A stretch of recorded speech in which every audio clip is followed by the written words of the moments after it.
Welcome to Psychic Station. Have you ever felt as though something invisible controls your life, pulling your strings while you chase goals that don't truly fulfill you? You're not alone. Many of us are caught in this endless loop, driven by expectations we didn't even set for ourselves. The world says, work harder, achieve more, and you'll find happiness. Yet deep down, you sense it's a lie, a hollow promise that leaves you drained and yearning for something real. The truth is, society isn't designed to nurture your well-being. It's built to keep you in line. From the moment we're born, we're conditioned to follow rules, seek approval, and suppress any urges that deviate from the norm. Education systems teach obedience, not creativity. Workplaces reward compliance, not innovation. And social media? It's a battleground of validation, where our worth is measured in likes and follows. But here's the kicker. This isn't by accident. The chaos we live in benefits the few at the expense of the many. When people are stressed, distracted, and exhausted, they're easier to control. They won't question why they're stuck in jobs they hate, or why their rights are slowly eroded under the guise of safety and progress. The cycle of fear, distraction, and conformity is a tool, a mechanism of power that works remarkably well. If we're ever going to break free, we need to recognize the emotional traps that hold us back. Think about it. How often do we make decisions based on fear of failure, rejection, or judgment? These feelings aren't weaknesses. They're weapons used against us. Advertisers prey on your insecurities, convincing you that you're not enough unless you buy their product. Politicians manipulate your fears to gain your trust and your vote. Even the people around us, knowingly or not, reinforce these patterns when they judge us for not fitting in. But fitting in is overrated. The systems we've been taught to trust are crumbling under their own weight. Economies grow at the expense of the planet. Policies promise equality but deepen inequality.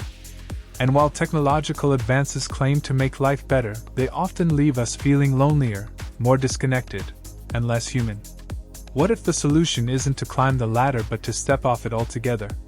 What if happiness, freedom, and fulfillment aren't prizes you win but states you create by breaking the cycle?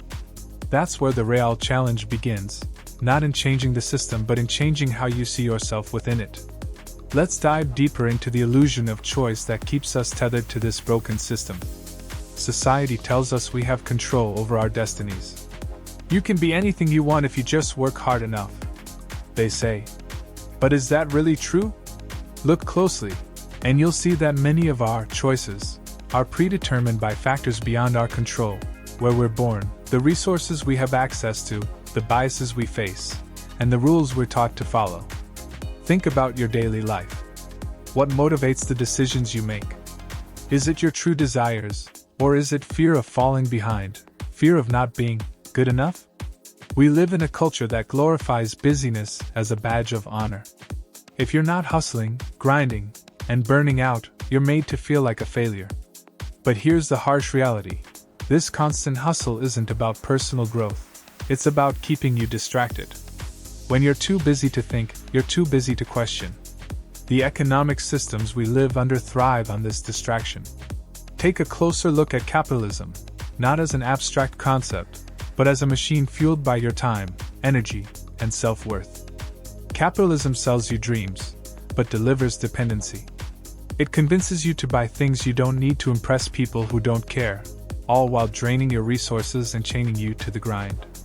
And when you're exhausted, it tells you to consume more: vacations, gadgets, self-care products, as if the solution to your misery can be bought. This endless cycle of production and consumption doesn't just exploit your wallet, it exploits your mind. Have you ever noticed how tired you feel, even after a so-called rest day? That's because rest, as sold to you by society, isn't true rest. It's packaged and commodified, leaving you as drained as before. Real rest, a state where your body and mind can truly recharge, is rare in a system that views your every waking moment as an opportunity to extract value. So, what happens when people start to wake up? What happens when they realize that their constant striving isn't leading to happiness, but to burnout and despair?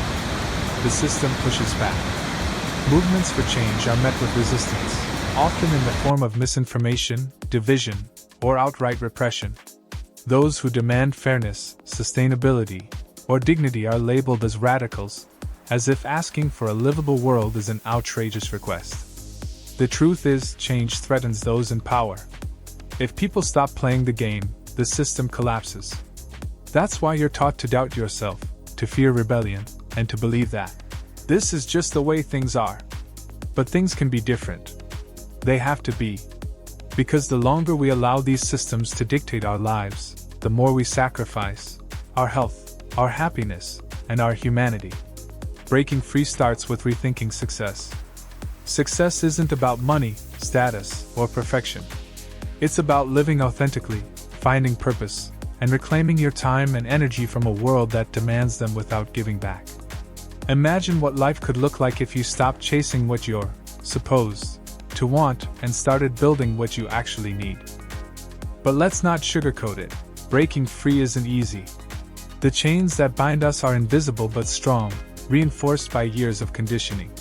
From childhood, we're taught to measure our worth by external achievements, grades, jobs, possessions. Even our relationships are often transactional, valued for what they bring rather than for genuine connection. This isn't a flaw in individuals. It's a feature of a system designed to isolate us. When people are disconnected, alienated from themselves, from each other, and from the natural world, they become easier to control. Think about it. How often do you hear the narrative that you're on your own, that success or failure is entirely your responsibility? This myth of individualism conveniently shifts the blame for systemic problems onto the people suffering the most from them. When someone struggles financially, they're told they didn't work hard enough. When someone burns out, they're told they didn't practice enough self-care. When communities are torn apart by poverty or environmental destruction, the narrative becomes, well, they should have made better choices. This is gaslighting on a societal scale. But here's the truth they don't want you to see. The system isn't broken. It's working exactly as it was designed to benefit the few at the expense of the many. When billionaires can hoard wealth while millions go hungry, when corporations can pollute the planet with impunity, and when the pursuit of profit outweighs the value of human life, it's clear that this system isn't about fairness or opportunity. It's about maintaining power. So where do we go from here? The first step is to reclaim your awareness. Start noticing the patterns, how media, advertising, and even social norms are used to manipulate your thoughts and actions.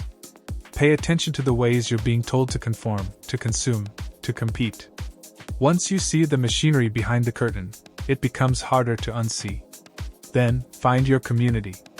True change doesn't happen in isolation. It happens when people come together, share their stories, and build solidarity. The powers that be rely on our divisions, race, class, gender, politics, to keep us fighting each other instead of the system.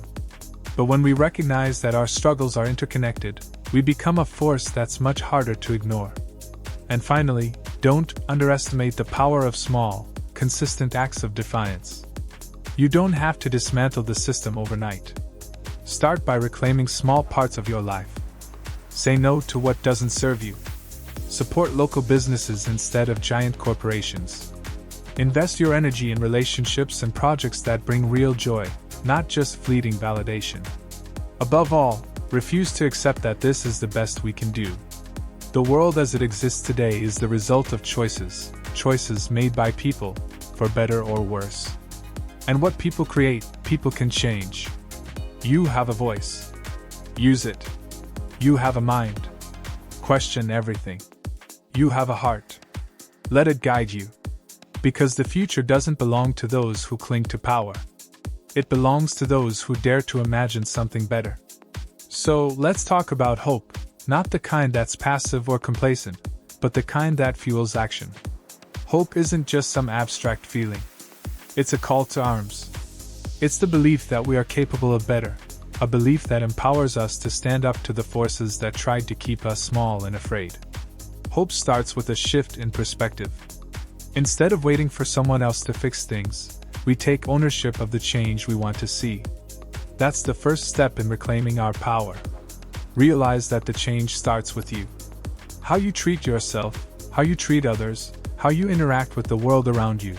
these things ripple outward. Then, look to those who've come before us. Every movement for justice, for freedom, for equality has started with people like you, people who refused to accept things as they were. Their actions weren't grandiose.